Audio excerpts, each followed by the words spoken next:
किसान और सरकार के बीच एक बार फिर बातचीत के संकेत मिल रहे हैं।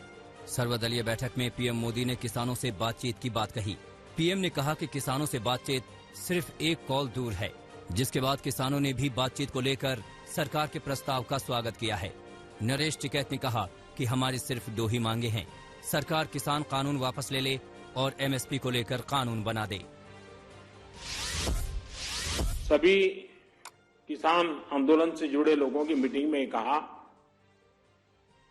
कि हम लोग आज समझौते पर नहीं आ पा रहे हैं। हमारी तरफ से ये प्रस्ताव आपको हम दे रहे हैं, आप जाकर के चिंतन मनन कीजिए और मैं एक फोन कॉल पर दूरी पर हूं। आप जब भी मन बना लें, मैं कुछ ही घंटों में आपके साथ मिलने का कार्यक्रम और स्थान तय कर लूंगा। भारत सरकार का वो प्रस्ताव आज भी वैसे का वैसा खड़ा है। आप आइए, एक फोन कॉल कीजिए, बात आगे बढ़ेगी। दिल्ली में हुई हिंसा के बाद पुलिस प्रशासन एक्शन में है। दिल्ली पुलिस के मुताबिक अब तक 38 एफआईआर दर्ज की जा चुकी हैं, जबकि अब तक 84 लोगों को गिरफ्तार किया जा चुका है। इसके अलावा दिल्ली पुलिस को हिंसा से जुड़े 1700 वीडियो मिले हैं, जिनके आधार पर जांच की जा रही है। इस बीच सुप्रीम कोर्ट में एक याचिका दाखिल की गई है, जिसमें हिंसा की जांच एसआईटी से कराने की मांग की गई है। किसान आंदोलन को लेकर अफवाहों के बीच सरकार का एक्शन जारी है। हरियाणा के कई जिलों में आज शाम 5 बजे तक इंटरनेट और वॉइस कॉल रिकॉर्ड सेवा बंद है।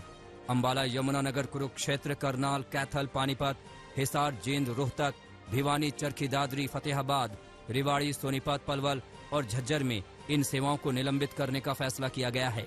वहीं कल गाजीपुर, सिंघू और टिकरी बॉर्डर और आसपास के इलाकों में भी इंटरनेट सेवा पर रोक लगाई गई थी। 26 जनवरी को किसानों की ट्रैक्टर रैली में हुए उपद्रव में करीब 400 पुलिसकर्मी घायल हो गए थे। इसके विरोध में दिल्ली पुलिस महासंघ और घायल जवानों के परिवार के लोगों ने शहीदी पार्क में प्रदर्शन किया। परिवार वालों की मांग थी कि हिंसा के आरोपियों पर अब तक कोई कार्रवाई नहीं हुई है। इस प्रोटेस्ट में दिल्ली पुलिस के कई कर्मचारी भी शामिल हुए।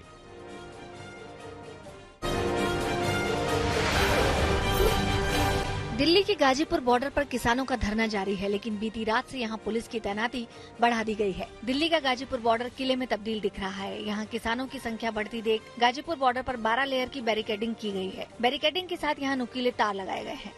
NH-24 को बंद किया गया है। नोएडा सेक्टर 62 से अक्षरधाम जाने वाले रास्ते को पूरी तरह बंद किया गया है। शिमला में हिमाचल प्रदेश किसान सभा ने किसान आंदोलन के समर्थन में मौन प्रदर्शन किया। किसान सभा ने तीनों कृषि कानूनों को वापस लेने की मांग दोहराई। कार्यक्रम का आयोजन शिमला के रिज मैदान पर किया गया था। किसान सभा ने आरोप लगाया कि आंदोलन को खत्म करने की कोशिश की जा रही है। उत्तराखंड के उधम सिंह नगर में किसानों की महापंचायत बुलाई गई। यहां से भारी संख्या में किसान दिल्ली जाने की तैयारी कर रहे हैं। किसान नेता सुरेश कंबोज ने कहा कि गदरपुर क्षेत्र के हर गांव से एक ट्रैक्टर ट्रॉली दिल्ली जा रही है। हर ट्रॉली में 30 किसान होंगे। मध्य प्रदेश के मोगा में किसानों के समर्थन में विशाल कैंडल मार्च निकाला गया। मार्च में बड़ी संख्या में महिलाओं, बुजुर्गों और बच्चों ने हिस्सा लिया। यहां से अपील की गई है कि लोग ज्यादा से ज्यादा किसान धरने में शामिल हों।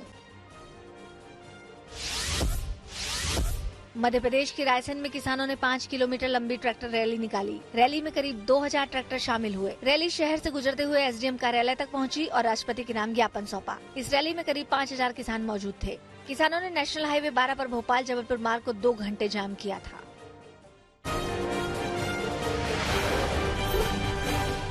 पश्चिम बंगाल में टीएमसी को एक बार फिर झटका लगा है। टीएमसी के 4 विधायकों ने बीजेपी का हाथ थाम लिया है, जिसमें पूर्व वन मंत्री राजीव बनर्जी, बाली की विधायक वैशाली डालमिया, उत्तरपाड़ा के विधायक प्रबीर घोषाल और रथिन चक्रवर्ती शामिल हैं। इन नेताओं ने दिल्ली में अमित शाह से मुलाकात की और बीजेपी में शामिल होने का ऐलान किया। इनके साथ बंगाल बीजेपी के प्रभारी कैलाश विजयवर्गीय और बीजेपी के राष्ट्रीय उपाध्यक्ष मुकुल रॉय भी मौजूद थे। विधानसभा चुनाव के चलते जेपी नड्डा 2 दिन के तमिलनाडु दौरे पर हैं, जहां बीजेपी अध्यक्ष की ओर से बड़ा ऐलान किया गया। बीजेपी ने एआईएडीएमके के साथ गठबंधन जारी रखने का फैसला किया है, जिसका ऐलान नड्डा ने एक जनसभा में किया। अपने इस दौरे में नड्डा विधानसभा चुनाव के लिए पार्टी की चुनाव तैयारियों की समीक्षा कर रहे हैं। In coming times, I would like to share with you and declare here that Bharatiya Janata Party has decided that in coming times, in the elections, BJP, along with All India Anna DMK, and along with the like-minded parties, will be going for the election. योगी सरकार में जल्द ही नए चेहरों को जगह मिल सकती है। 4 फरवरी को योगी मंत्रिमंडल का विस्तार हो सकता है। हाल में विधान परिषद चुनाव में बीजेपी को नए चेहरे मिले हैं। सूत्रों के मुताबिक इनमें से कुछ चेहरों को मुख्यमंत्री योगी अपने कैबिनेट में जगह दे सकते हैं। इलाहाबाद हाईकोर्ट ने उत्तर प्रदेश के डीजीपी को निर्देश दिया है कि वो पुलिस थानों से टॉप 10 अपराधियों के बारे में सूचना देने वाले बैनर या पोस्टर हटा लें। इन बैनरों में अपराधियों के नाम और पहचान के साथ ही उनके आपराधिक इतिहास की भी जानकारी होती है। हाईकोर्ट ने कहा कि ऐसा करना संविधान के अनुच्छेद 21 का उल्लंघन है। वहीं कोर्ट ने अदालत की निगरानी के लिए अपराधियों की सूची तैयार करना गलत नहीं माना है। एनडीए में चिराग पासवान को लेकर मामला शांत होता नहीं दिख रहा है।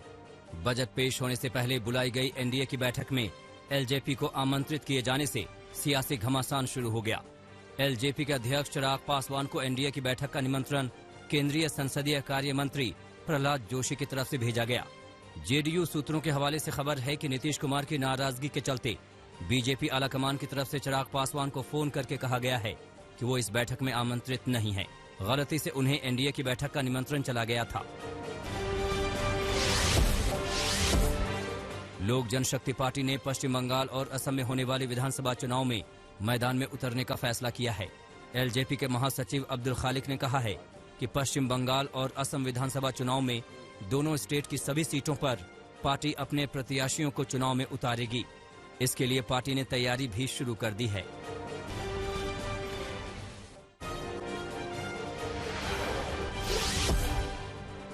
इजरायल दूतावास के पास हुए धमाके की जांच तेजी से चल रही है। धमाके के ईरान से कनेक्शन के सबूत मिले हैं, जिसके बाद भारत में रह रहे कुछ ईरानी लोगों से पूछताछ की गई। ये वो लोग हैं जिनकी वीजा अवधि खत्म होने के बावजूद भारत में रह रहे हैं। दिल्ली ब्लास्ट की जांच कर रही एजेंसियों को एक चिट्ठी मिली है, जिससे ईरानी कनेक्शन का खुलासा हुआ है। मौके से बरामद चिट्ठी में धमाके को ट्रेलर बताया गया है। इस चिट्ठी में ईरान के उस जनरल कासिम सुलेमानी का जिक्र है जिनकी 3 जनवरी 2020 को इराक में बगदाद एयरपोर्ट के पास ड्रोन हमले में हत्या हो गई। ईरान के टॉप न्यूक्लियर साइंटिस्ट मोहसिन फकीरजादेह का भी नाम है, जिनकी हत्या में सैटेलाइट नियंत्रित स्मार्ट सिस्टम मशीन गन का इस्तेमाल किया गया था।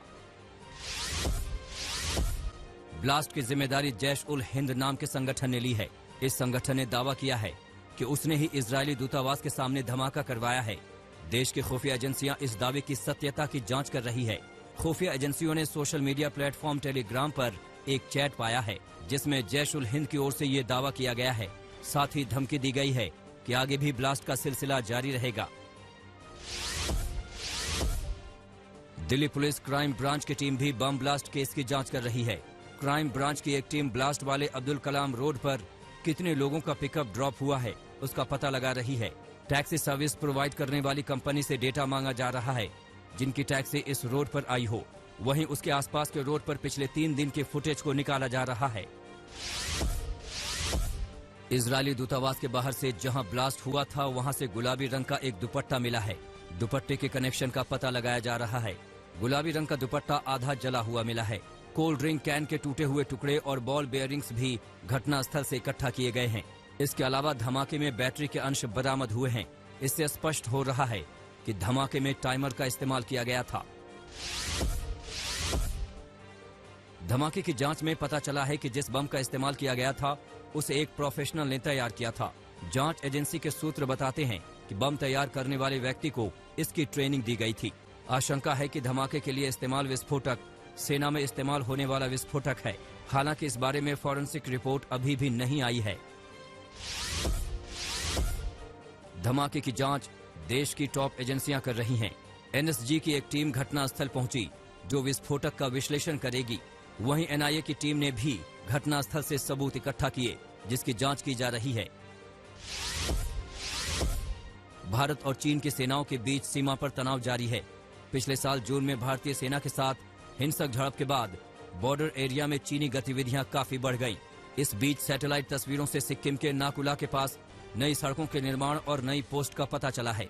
नाकुला के उत्तर में स्थित क्षेत्र डोकलाम में 2017 के बाद पहली बार यहां चीनी गतिविधियों में बढ़ोतरी देखी गई है।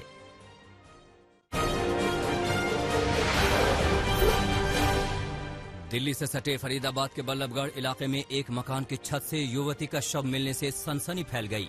बरामद शव 15 से 20 दिन पुराना बताया जा रहा है। महिला की हत्या के बाद शव को पॉलिथीन में लपेटकर छत पर रखे ड्रम में डाल दिया गया था और उसके ऊपर प्लास्टर ऑफ पेरिस भर दी गई थी ताकि किसी को पता न चल सके। पुलिस के मुताबिक पड़ोस के घर में एक लड़का लड़की रहते थे और लड़का कई दिनों से फरार बताया जा रहा है। पुलिस पूरे मामले की जांच में जुटी है। मध्य प्रदेश के दमोह में छात्राओं ने एक मनचले की सरेआम पिटाई कर दी। आरोपी एक छात्रा को बीते कई दिनों से परेशान कर रहा था और उसे जान से मारने की धमकी भी दे रहा था।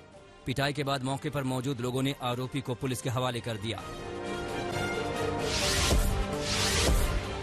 महाराष्ट्र के नांदेड़ में छोटे भाई ने अपनी बहन की गला रेत कर हत्या कर दी। वारदात नांदेड़ के तुप्पा जवाहर नगर इलाके की है। बताया जा रहा है कि मृतक लड़की दोपहर में घर पर अकेली थी। इस दौरान छोटा भाई घर आया, चाकू से बहन का गला रेत दिया और उस पर कई वार भी किए। पुलिस ने मोबाइल की लोकेशन के जरिए आरोपी युवक को गिरफ्तार कर लिया है और हत्या की वजहों का पता लगाने की कोशिश में जुटी है। यूपी के सहारनपुर में नशीली दवाइयों की तस्करी करने वाले 6 लोगों को पुलिस ने गिरफ्तार किया है। पुलिस के मुताबिक आरोपी उत्तराखंड से नशीली दवाइयां लेकर आते थे और उसे यूपी के साथ साथ करीबी राज्यों में सप्लाई करते थे। गिरफ्तार लोगों के पास से पुलिस ने बड़ी मात्रा में नशीली दवाइयां जब्त की हैं। यूपी के हरदोई में साइकिल सवार को बचाने की कोशिश में ट्रोली ने सड़क किनारे खड़े ठेलों को टक्कर मार दी। सड़क हादसे की ये तस्वीरें पास में लगे सीसीटीवी में कैद हो गई। हादसे के बाद पुलिस ने चालक को गिरफ्तार कर ट्रैक्टर अपने कब्जे में ले लिया है। बिहार के समस्तीपुर में बैंक लूट के एक आरोपी को पुलिस ने गिरफ्तार कर लिया है।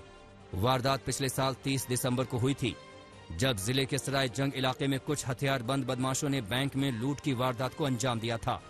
सीसीटीवी फुटेज के आधार पर पुलिस लुटेरों की तलाश में जुटी थी, जिसका एक आरोपी अब गिरफ्तार हो गया है। गिरफ्तार आरोपी से पूछताछ कर पुलिस लूट के और आरोपियों की तलाश में जुटी है।